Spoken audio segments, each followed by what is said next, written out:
سادہ دروازے سے داخل ہونے والا ٹورسٹ اپنے آپ کو ایک جادو نگری میں پاتا ہے۔ امریکی مصنف واشنگٹن ارونگ نے سارے ماحول کو میجیکل ورلڈ قرار دیا۔ وہ لکھتا ہے کہ ہمیں یوں محسوس ہوا جیسے ہمیں کسی اور زمانے اور کسی اور دنیا میں پہنچا دیا گیا ہو، اور جیسے ہم الف لیلا کے مناظر سے گزر رہے ہوں۔ تاریخ میں 1492 کا سال خاص اہمیت رکھتا ہے، نہ صرف اس لیے کہ اس سال کولمبس نے ایک نئی دنیا دریافت کی تھی، اور اسی سال اسپین میں 800 سال تک حکومت کرنے والی مسلمانوں کو حتمی شکست ہو گئی تھی۔ اپنے عروج کے زمانے یعنی 8ویں صدی عیسوی سے لے کے 11ویں صدی عیسوی تک اسپین میں عربوں کی سلطنت، جس کا دارالحکومت کارڈوبا تھا، یورپ کی سب سے ترقی یافتہ سلطنت تھی۔ جی ہاں ناظرین، آج ہم آپ کو اسپین کے شہر قرطبہ میں واقع یورپ میں مسلمانوں کے عروج کی آخری علامت الحمرا محل کے بارے میں کچھ بتائیں گے۔ یہ محل گرینیڈا شہر کے شمال مغربی کنارے پر واقع ہے اور اس کے سامنے سرسبز زمین کا ایک ٹکڑا ہے۔ الحمرا محل سائرا نیویڈا پر بنا ہوا ہے اور اس کی شمالی سمت دریائے دارو ہے۔ اس کے جنوب میں ایک بڑا میدان ہے۔ اس عمارت کی تعمیر 1238 میں گرینیڈا کے پہلے سلطان ابن العامر کے دور میں شروع ہوئی، اور یہ 14ویں صدی عیسوی میں یوسف سوئم اور محمد پنجم کے عہد میں تکمیل کو پہنچا۔ ناظرین، اگر ہم الحمرا محل کی تاریخ کے بارے میں بات کریں تو آپ کو یہ جان کے حیرت ہوگی کہ خاندان امیہ کے دور میں یہودی، عیسائی اور مسلمان ادب، آرٹ اور سائنس میں بے شمار کارنامے سر انجام دے رہے تھے۔ اسپین سے عرب آہستہ آہستہ مڈل ایسٹ کے آرٹس سیکھ رہے تھے، اور یوں ان میں ایسی صلاحیتیں پیدا ہو رہی تھیں کہ لٹریچر اور آرٹس کی معراج تک وہ پہنچ چکے تھے۔ لیکن موری اسپین کی ثقافت سیاسی استحکام پیدا کرنے کا باعث نہ بن سکی۔ 1031 میں کارڈوبا خلافت ختم ہو گئی اور چھوٹی چھوٹی ریاستوں میں بٹ گئی، اور شمال میں واقع عیسائی ریاستوں نے دوبارہ آہستہ آہستہ اسپین کو فتح کرنا شروع کر دیا۔ 13ویں صدی عیسوی کے سٹارٹ میں ہی صرف ریاست گرینیڈا میں عربوں کا تسلط قائم رہ گیا تھا۔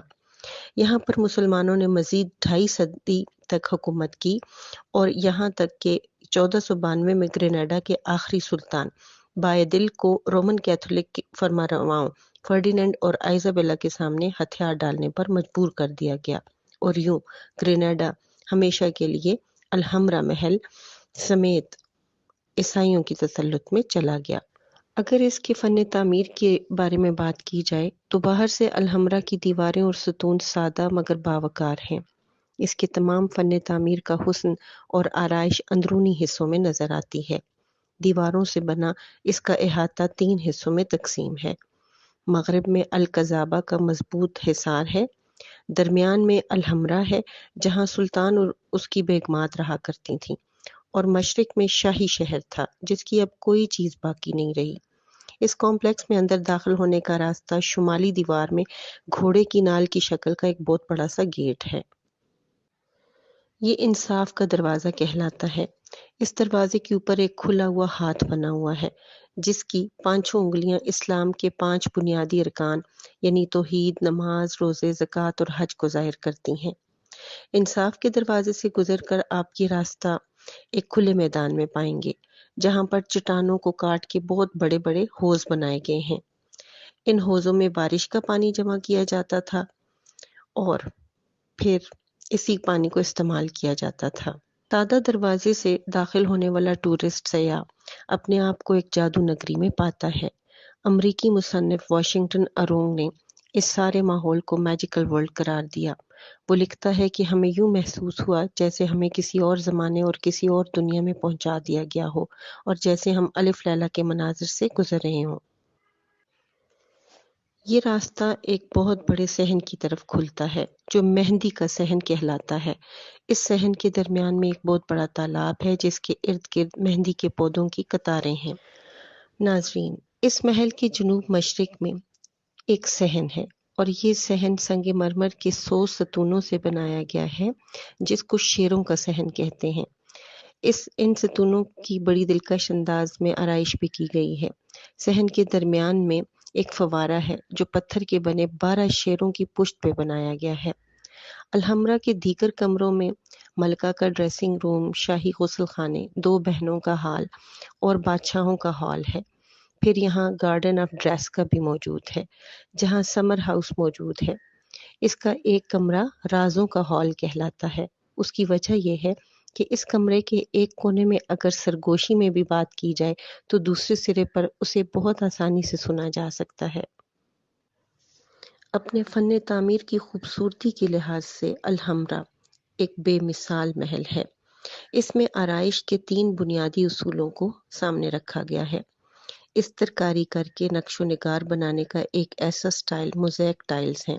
اس کے علاوہ جیومیٹریکل ڈیزائن اور عریبک انداز کی خطاطی بھی یہاں پر کی گئی ہے۔ کیونکہ اسلامک آرٹ میں انسانوں اور جانوروں کی تصاویر نہیں بنائی جاتی تھیں، اسی لیے یہ 3 سٹائل اپنائے گئے۔ الحمرا کے جیومیٹریکل ڈیزائنز اسلامک فلسفے کی پوری طرح سے عکاسی کرتے ہیں، جبکہ خطاطی کے ذریعے قرآن مجید کی آیات کے علاوہ اس محل کو بنانے والوں کی خوبصورت اشعار کے ذریعے تعریف بھی کی گئی ہے، اور ان تمام چیزوں نے مل کر الحمرا کو فن تعمیر اور شاعری کا ایک ملا جلا نادر شاہکار بنا دیا ہے۔ اور انتہائی افسوس کے ساتھ کہنا پڑتا ہے کہ الحمرا محل یورپ میں وہ یادگار ہے جو مسلمانوں کے عروج کی آخری شاندار علامت وہاں پر موجود ہے۔ ناظرین، یہ تو تھا الحمرا کا احوال۔ مزید ڈیٹیلز اپنی اگلی ویڈیو میں آپ کے ساتھ شیئر کروں گی۔ اس امید اور دعا کے ساتھ اپنی ویڈیو ختم کرتی ہوں کہ اللہ تعالیٰ مسلمانوں کو دوبارہ وہی عروج اور علم کے ساتھ محبت عطا کرے جو اسلام کی شروع دنوں میں تھی۔ اس کے ساتھ ہی اجازت چاہتی ہوں۔ اپنا بہت سا خیال رکھیے گا۔ اللہ حافظ۔